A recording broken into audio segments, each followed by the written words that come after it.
México 5 estados: Chiapas, Tabasco, Campeche, Yucatán y Quintana Roo. Cuando se pregunten por qué se le llama maya, por una deformación. A rato que lleguen en Yaxchilán les van a hablar de estelas, pero hoy vamos a hablar de tableros en Palenque. Cuando los bellos nacían, esperaban 9 días. Sí, 9 días después de haber nacido empezaba este proceso. Les colocaban unas tablillas enfrente y otras tablillas detrás de la cabeza y se colocaban unas cuerdas. Con el paso del tiempo, ¿qué va a suceder?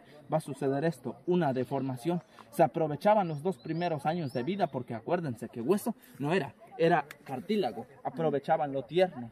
¿Cómo se le llama la deformación tabular oblicua? De una mazorca de maíz en la cabeza. Y cuando ustedes se pregunten por qué se le llama maya, porque su traducción es hechos del maíz. ¿Se dan cuenta?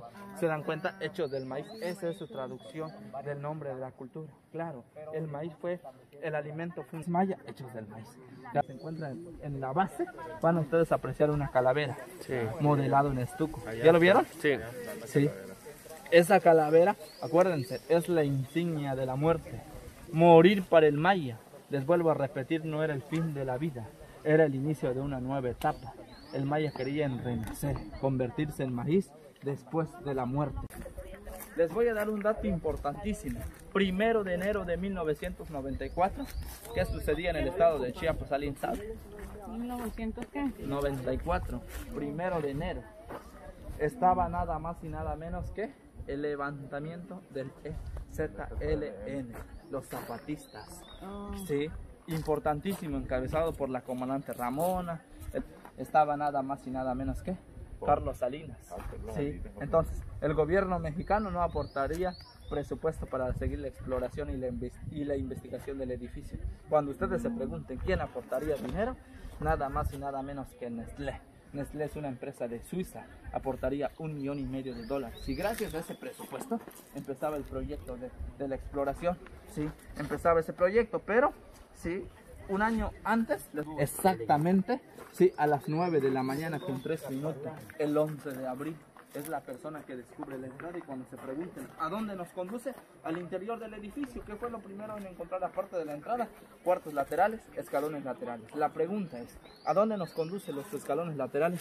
A ninguna parte. ¿Qué se encontraron en los cuartos laterales? Se encontraron pequeñas ofrendas. Dicen los especialistas que la intención de los mayas era despistar, que nadie llegue al cuarto central. El descubrimiento del cuarto central se da un poquito más de un mes, que es el 16 de mayo.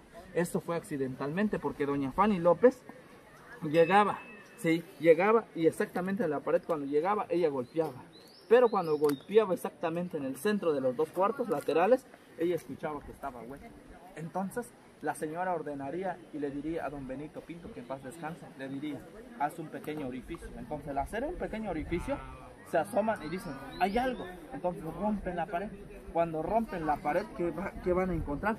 Van a encontrar nada más y nada menos que esto, miren. Esto es la pared que rompieron, ¿ya lo vieron? Les permitiría el acceso al interior y encontrarían al interior un sarcófago, ¿ya lo vieron? Sobre el sarcófago pequeñas ofrendas, ¿sí? En los laterales de este a oeste encontrarían esqueletos. Entonces al encontrar esqueletos llamarían a don Arturo Romano Pacheco, que es un antropólogo físico y forense, llegaría para determinar el sexo de cada uno de los esqueletos. Entonces él llega 3 días después y determina, ambos esqueletos son esclavos. ¿Cómo se determina que son esclavos? Por tener el cráneo normal, acuérdense. Posteriormente asegura que la persona del lado oeste es una femenina por su pelvis, pero la señora es decapitada. Y del otro lado el esqueleto de un niño con fracturas en el tórax y en las costillas del lado izquierdo, asegurando que el niño fue sacrificado. Entonces mueven los esqueletos porque la prioridad no eran ellos, ¿sí? La prioridad era lo que se encontraba al interior. Entonces mueven. Luego el INAH dice, necesitan un permiso para abrir la tumba. 42 días después les otorgan el permiso. Teniendo el permiso en el lado sur del sarcófago, se le hacen unos orificios con la intención de liberar gases tóxicos. 14 días más tarde colocarían trozos de madera. Sobre los trozos, ¿sí?, unos gatos hidráulicos. Entonces levantan debajo de la losa unos durmientes, mueven y se llevarían la mejor sorpresa del 94. Cuando ustedes se pregunten cuál es la mejor sorpresa, es esta. un esqueleto pintado en color rojo con una cuenta de 1250 piezas de joyas. ¿Sí? La mayor parte jade, ¿sí? En el rostro portaba una máscara. ¿Sí? Nada más la máscara tiene 203 piezas de joyas, ¿sí? Incluyendo 2 perlas marinas y exactamente en el centro, en los ojos por supuesto, ¿sí? Perlas de obsidiana. ¿Ya lo vieron? Entonces mueven todo esto. El esqueleto, antes de ser enviado hasta Canadá, se determina su pelvis y dice, es una mujer. Entonces, al saber su sexo, se consideraría como la tumba de la reina roja. Tumba por el sarcófago, reina por la cantidad de joyas y roja por el mineral. Ahora, esta sustancia no es hematita. Es una sustancia que en este lugar no hay. No hay en Guatemala, en Belice, ni en El Salvador. La pregunta es, ¿dónde lo obtuvieron? ¿Hay obsidiana? Tampoco hay obsidiana. Así empezaba el proyecto. ¿Ya lo vieron? Así empezaba el proyecto. Sí. Ahora, ¿ya lo vieron? Empezaba, claro, empezaba el proyecto. Ya encontrarían escalones. Pero al interior, sorpresa, es de que sobre el piso encontrarían unos tapones de piedra. Y eso cambiaría la historia totalmente. Cuando digo cambiaría la historia, ¿por qué les digo? Porque esos tapones nos conducían a unos escalones al interior del edificio. Cuando sacan los tapones empezaban a sacar escombro, y cuando sacaban escombro empezaban a hallar escalones, seguían sacando escombro y seguían encontrando escalones. Sacaron más de 60 toneladas de escombro. ¿Ya lo vieron? La forma, miren esto, en estos orificios se encontraron los tapones. ¿Ya lo vieron? Estos son los escalones que estaba totalmente cubierto por escombro. La forma de la construcción, ayer miren, ¿ya lo vieron? Menos escalones fuera y más al interior. Entonces, todos los escalones que se conservan al interior estaba totalmente lleno de escombros. ¿Ya lo vieron? 89 al interior. La línea nos indica el nivel del suelo, aún continúa 2 metros bajo tierra y un cuarto funerario, y dentro del cuarto funerario se conserva esta tumba. Hasta el día de hoy es la más grande en todo el mundo. Cuando digo la más grande, porque de ancho tiene 2 metros con 20 centímetros. De largo tiene exactamente 3 metros con 60 centímetros, una altura de 1 metro con 30. Nada más la lápida tiene un grosor de 25 centímetros, un peso aproximado entre 25 a 30 toneladas. La pregunta es, ¿cómo el maya colocó esta piedra? Entonces dice la norteamericana, de nombre Linda Schiller, que la forma de la construcción del edificio es muy fácil. El maya para fundar una ciudad requería de 3 factores. Un lugar alto, porque es más probable que el maya requería de tierras fértiles, que lloviera demasiado. Segundo factor, que en su alrededor haya nacimiento de agua. ¿Para qué? Para sobrevivir. Pero el tercer y último factor eran las minas de piedra, y las minas de piedra tendrían que ser lo más alto, porque el maya cortaba la piedra desde lo más alto y lo arrastraba de arriba hacia abajo. Es la técnica. Entonces, Linda Schiller asegura que la forma de la construcción, tanto como del cuarto funerario y de la tumba, es fácil. El maya hace una fosa bajo tierra. Teniendo la fosa bajo tierra, construirían un cuarto funerario. Si teniendo ya el cuarto funerario, arrastrarían la piedra desde lo más alto hasta lo más bajo. Luego fabricarían el sarcófago y por último el edificio. Exacto. Sí, de esta manera es construido el edificio. ¿Ya lo vieron? Es muy grande, ¿sí? Por fuera el edificio está totalmente decorado. Sobre esta decoración, sí, en 1955 don Alberto Ruz dice, es la muerte de Pacal por la forma en el que él lo ve. Pero muchos años más tarde, en 1968, llega un suizo alemán de nombre Erich von Däniken y dice, no es la muerte, es un astronauta, como diciendo que los mayas tuvieron contacto con seres extraños. Sí, ¿ya lo vieron? Entonces dicen, órale, sí, todos amontonaron. ¿Qué sucede?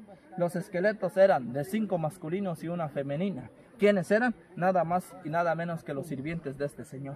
Entonces mueven los esqueletos y la prioridad de don Alberto Ruz era abrir la tumba. Entonces llama a sus colaboradores y les dice, éntrenle porque vamos a mover. Es imposible. Nada más esta lápida tiene un peso aproximado entre 7 a 9 toneladas. Wow. Acuérdense. Entonces la única técnica de mover esto era conseguir unos gatos y no hidráulicos, acuérdense, porque en aquel entonces todavía no estaban los gatos hidráulicos. Don Alberto Ruz viajaría a la Ciudad de México con la intención de conseguir unos gatos. Sus colaboradores conseguirían trozos de madera y capas de piedra, porque sobre las capas de piedra colocaban esos gatos. Miren esto, don Alberto Ruz. Es una fotografía pequeña, pero espero y lo logren apreciar. Trozos de madera que aguantaban la lápida. Y estas son las capas de piedra que soportaban un gato. Y ese es el amigo. ¿Ya lo vieron? Ese es don Alberto Ruz. Entonces, cuando levantan la primera losa, sí, ya les permitiría el acceso para hacerle orificios con la intención de liberar gases tóxicos, colocarle cuerdas y una madera y mover la segunda tapa. Y cuando mueven esa segunda tapa, encontrarían esto, miren, el esqueleto del señor Pacal. ¿Ya lo vieron? Con un total de 756 piezas de joyas. ¿Ya lo vieron? La máscara, actualmente, con las orejeras, se exhibe en el museo, sí, en un museo fuera del continente americano. Sí, está en Londres, en el museo. Es la réplica que está sí, en... 615 después de Cristo es el año en el que toma el poder. Si nosotros tomamos en cuenta 603 hacia el 615, el Señor era tan solo un niño. Tenía 12 años de edad y la muerte es el 683 después de Cristo. Dice doña Fanny López, una arqueóloga chiapaneca, que es más probable que cuando él toma el poder, sí, era ordenado por la madre aún. Ya Que sí. Toda su vida, como decían, que se la pasaban entrenando para un solo juego. Claro, claro, así es. Sí, y acuérdense que para ellos era un honor morir, porque volverían a renacer. ¿Y qué ¿Ya lo pasaba con los que perdían? Pues los dejaban y seguían participando para la próxima.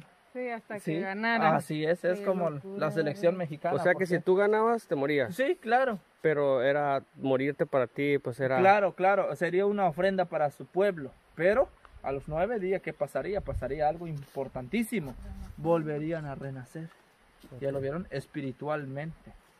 Sí, miren,